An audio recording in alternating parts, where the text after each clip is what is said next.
Alright, so this tutorial is about how to mount 400-pound watercolor paper onto cradled wood board. So I have my finished artwork here. This is a wine pour on 400-pound watercolor paper.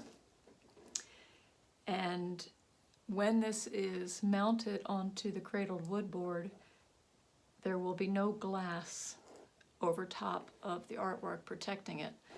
So if you plan on doing this and not using glass to protect your artwork, you want to use a archival spray varnish. So this is what I've been using recently. As you see here, it says matte archival varnish. I learned the hard way that if you use satin, it tends to leave a white film over the artwork, which I didn't like, made it look like it was faded. So won't do that again. So again, matte archival varnish. There's several brands out there. I'm not brand loyal, but I go over the finished artwork several times with a very light spray, holding it back quite a distance and just moving back and forth and making sure I cover everything without saturating it. So after a coat, I let it sit for a minute or so, and then I go over turning the paper and I go over it and give it another spray. And as you can hear, it's like spray paint. So you do have to give it a good shake before you use it. And it smells pretty bad and probably not good to breathe, so you should do it outside.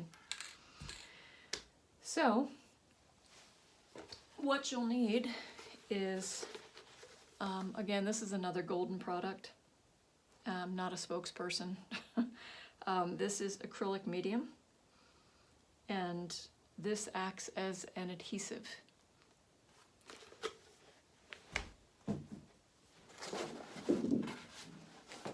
You'll also need some weights of some sort to weight this down, and we'll get to that in a minute. And you'll need your cradled wood board. So cradled wood board has a flat surface. There's different thicknesses. And the back looks like this. So it's got support. This is a 30 by 40, so this is a pretty big one. And because I'm working on carpet, I'm going to use this as a base.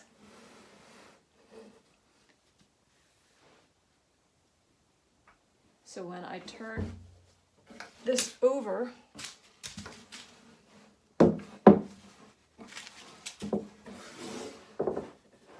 it'll have a hard surface to rest on, and then I can weight it. So this is not very scientific. I'm sure that there are people who would do it a little bit more scientific than I do, but I use a foam brush, and this is not a very big one. You could use a wider foam brush. You can really use any brush, but I did find that the acrylic medium will pretty much ruin your brushes, even if you wash them out really well. And I'd ruin too many paintbrushes to be willing to sacrifice anymore. So I went to the foam brushes, and I can get a couple uses out of these before I throw them away. Pretty inexpensive. You can get them Michael's, you can get them at Home Depot, Dick Blick. Doesn't have to be an art supply store. So this acrylic medium does not have a squirt spout, it just pours. Some of them do, and I actually prefer the kind that do. But this works. And again, not very scientific, I just kind of pour it on there. That kind of looks like a pour, a wine pour, a beer pour. But it's kind of like a glue. So acrylic medium can be used to thin down acrylic paint without making it too watery, but it also makes a pretty good adhesive.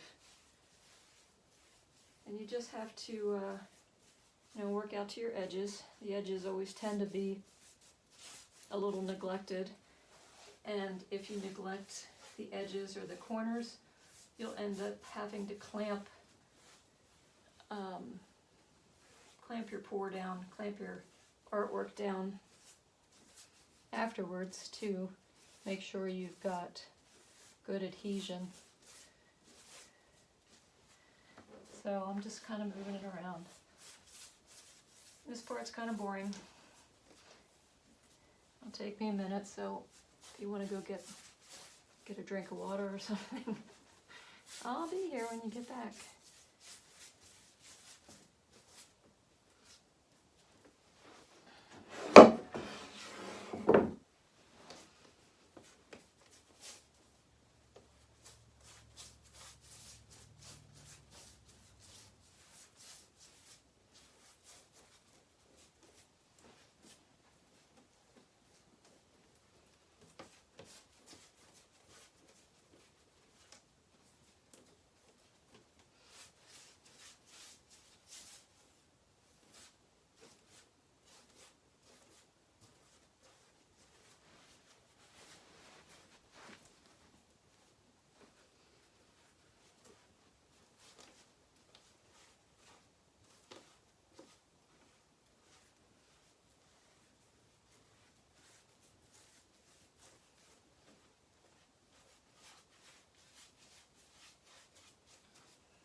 Poured this on a little thick, so it's getting a better coating than it would normally. I don't think that will hurt anything, but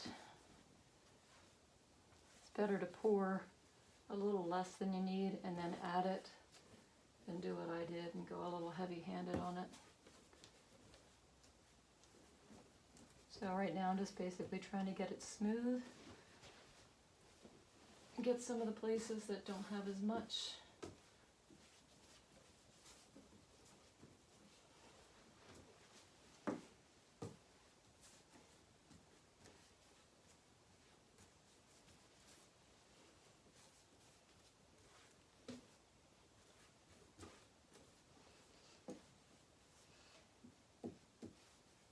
And it will dry, so you do have to work relatively fast. All right, so that's a pretty good coating.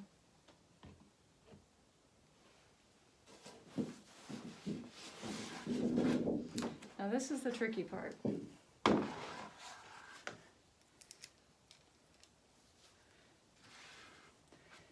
So sometimes, like in this one, you'll end up with the paper being a little shorter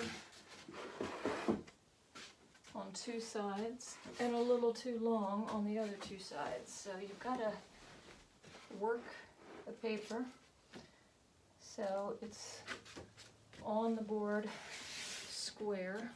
But you don't want it to be crooked after it's already glued. And this is where another pair of hands come in handy. Another pair of hands and another pair of eyeballs.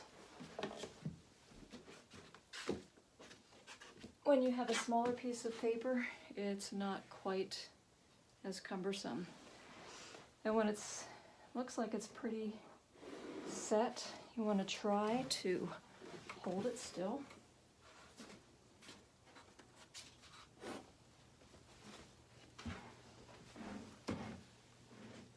And flip it.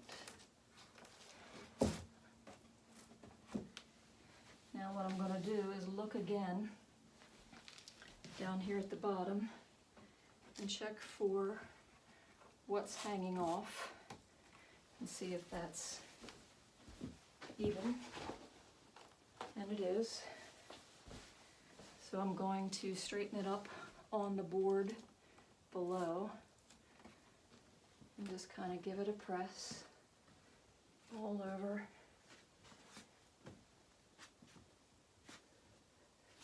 This is one of those things that you don't really want to make a mistake on, because once you've weighted it down, It's not going anywhere. Okay, so for the weights, I literally use weights. Big, heavy plates. So this is a 35-pound plate. If you don't have this type of weight, you can use, be inventive, use sandbags, anything heavy books, but whatever it is, it needs to be heavy, very heavy.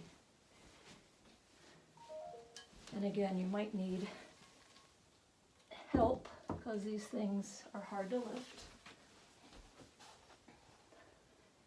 And you can't really put too much weight on it.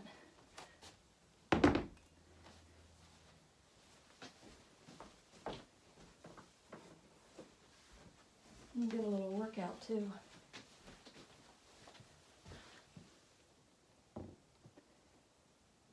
You want to pay attention to the corners.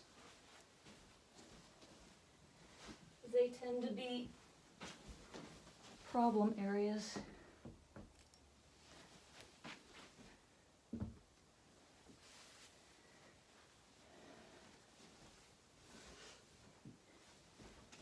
And here's a little one. So that's pretty much it. I'm going to let that sit. Hi. I'm going to let that sit for probably overnight, and then unload all the weights and cross my fingers that it worked. Good luck.